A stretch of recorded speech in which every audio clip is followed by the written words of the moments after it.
Warahmatullahi wabarakatuh. Bertemu lagi bersama saya Pinsan Arisub dalam program Lokas Todipreneur. Nah, kali ini kita sedang berada di Kabupaten Bogor dan kali ini kita sedang bersama pengusaha asal Kabupaten Bogor, Kang Asep. Kang Asep, apa kabar Kang Asep? Sehat? Alhamdulillah. Nah, beliau ini adalah pengusaha roti ya, Kang.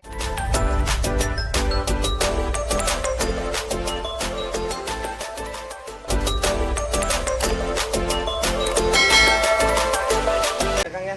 Itu Sakila Roti ya, Kang ya. Sakila Bakery. Oh, Sakila Bakery ya. Nah, usaha roti ini, lagi katanya rame banget nih, booming banget nih. Sakila Bakery ini sudah masuk di Kampung Arab, juga sudah banyak dinikmati turis-turis nih ya, Kang. Oh, benar seperti itu, Kang.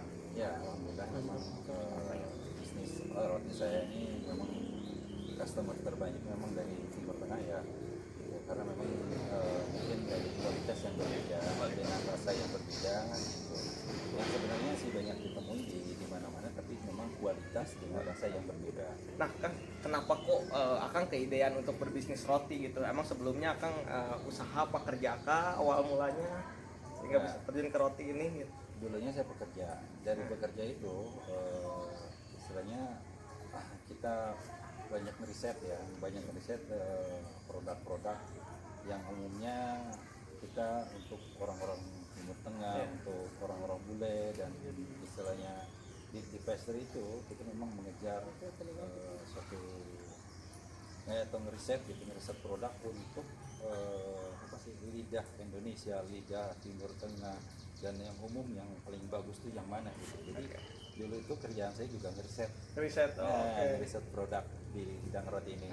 Setelah itu dari kerja itu kepikiran lah gitu kan, masa sih kita di sini ngeriset terus produk atau mencari terus produk yang baik, yang terbaik gitu. Terus kita hanya untuk perusahaan, kita nggak buka sendiri gitu. Ya, betul. Nah, dari situlah saya mulai sedikit ngumpulin hasil kerja saya, dan alhamdulillah langsung respon dari Timur Tengah, dari masyarakat juga luar biasa, dari roti krimnya, dari ininya, alhamdulillah. Oh, itu ada jenis rotinya? Berapa jenis? Memang favoritnya ya, roti tawar ini ada roti tawar bakar, ada roti tawar yang biasa, cuman yang kupas memang belum gitu. Roti tawar biasa ini yang untuk sandwich juga memang kita siapkan.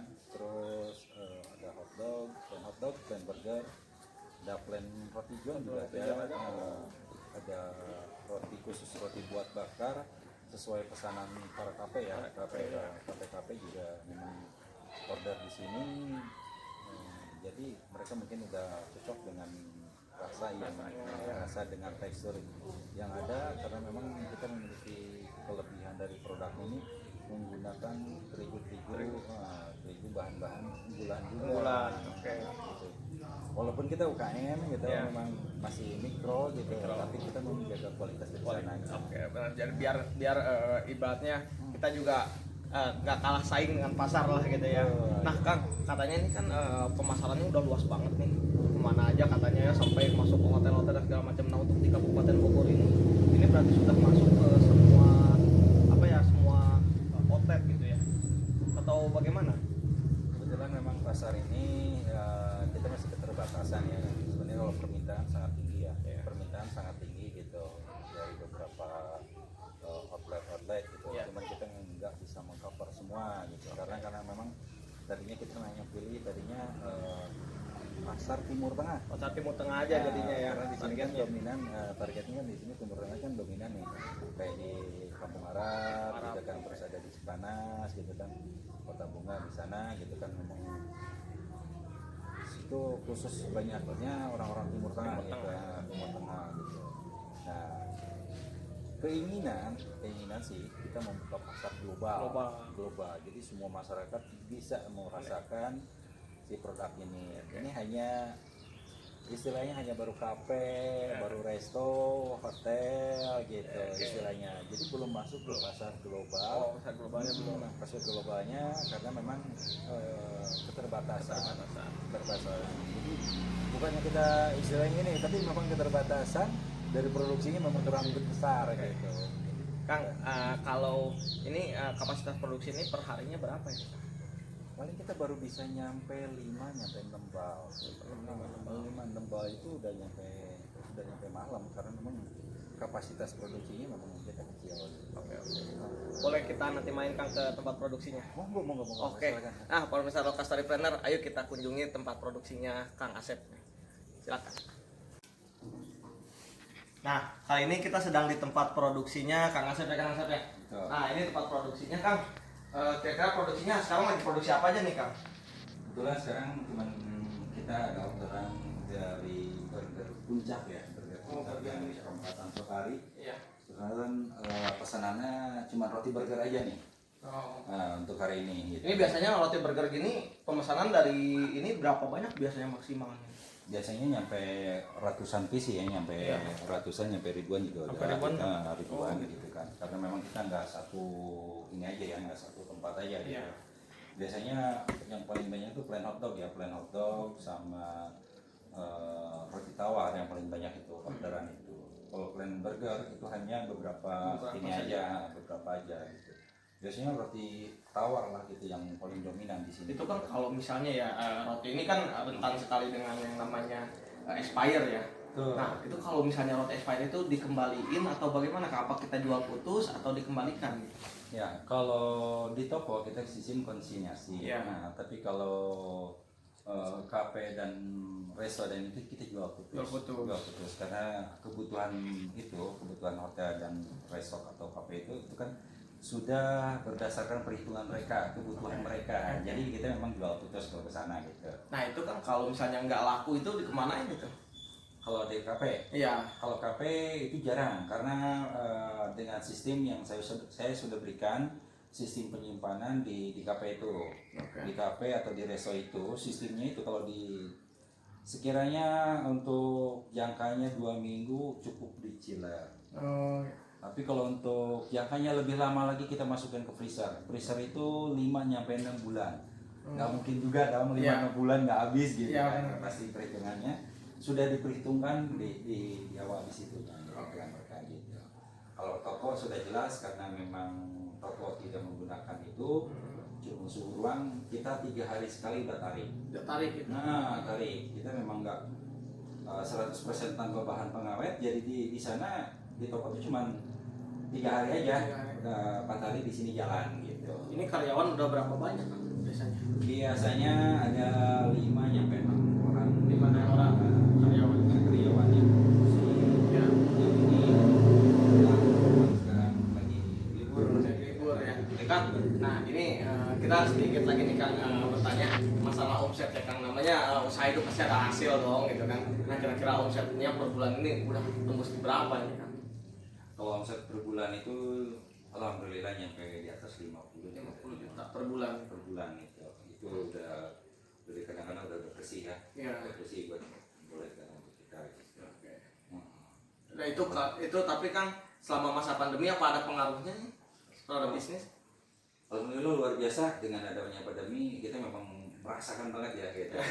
Karena memang turis Timur Tengahnya nggak boleh masuk ke Indonesia, itu salah satu juga gitu kan. Terus banyak juga resto, kafe, hotel juga banyak yang tutup gitu karena itu solusinya bagaimana Kang? Nah, justru itu kita juga boleh dikatakan kelabakan ya untuk mencari solusi terbaiknya gitu.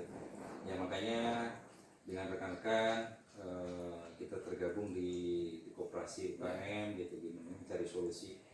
Nah kita berbisnis dengan online dengan Grab, dengan Gojek, kita membuat satu produk dan dimasukkan di dalam itu.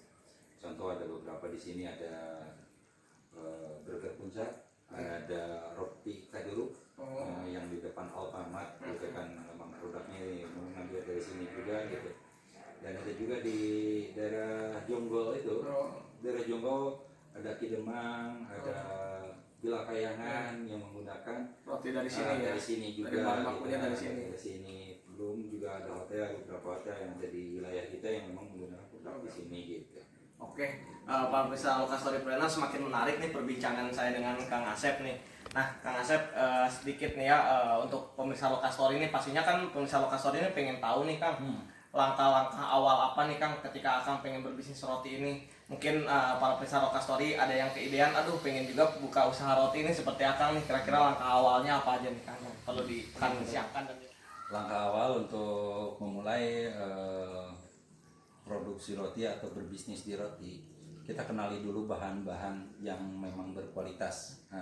Jadi jangan asal ada asal ada di pasar aja, karena itu juga hampir sama dengan niatan. Ketika kita niatannya bagus baik gitu kan, carilah yang baiknya gitu. Kalau ketika kita membawa produk atau bahan-bahan yang kurang baik, itu akan berdampaklah ke bisnis kita gitu.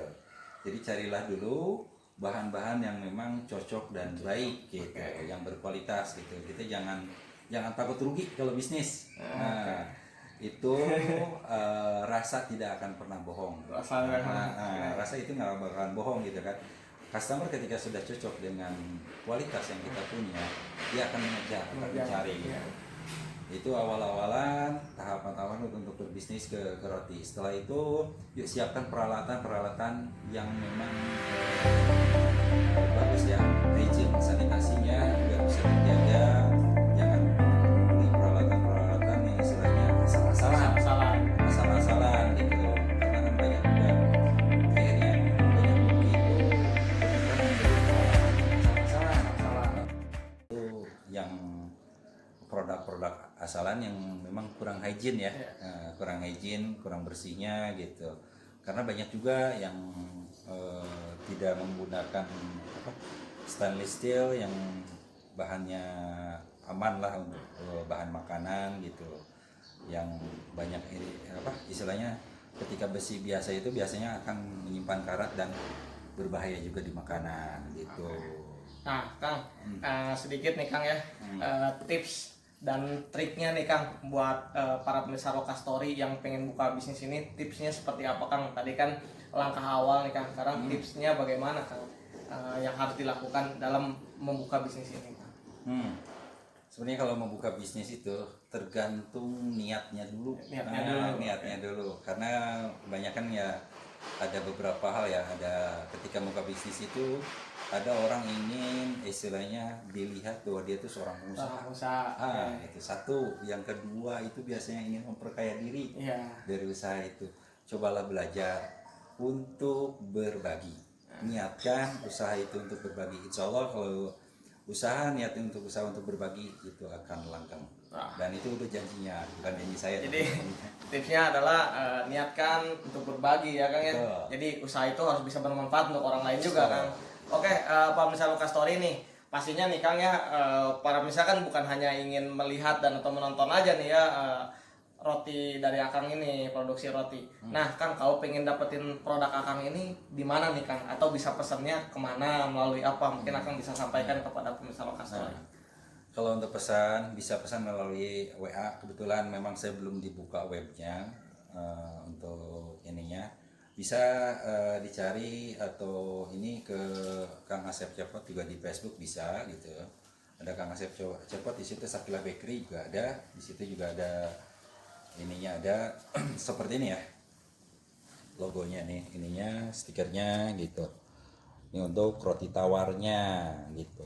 Maaf, kita memang baru mulai nih untuk pasar global. Mudah-mudahan kita bisa pasar global bisa dirasakan oleh masyarakat banyak semuanya se-Indonesia.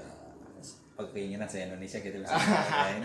Oke, waktu kita juga terbatas Kang Asep ya. Nah, kita juga sebenarnya makin asik nih perbincangan kita nih Kang ya. Semoga Kang Asep juga usahanya semakin lancar, semakin sukses, dan juga usahakan makin berkembang. Ya mungkin para pemirsa Lokastorypreneur, sekian dari saya. Terus tonton channel Lokastorypreneur dan terus beli produk UMKM Indonesia.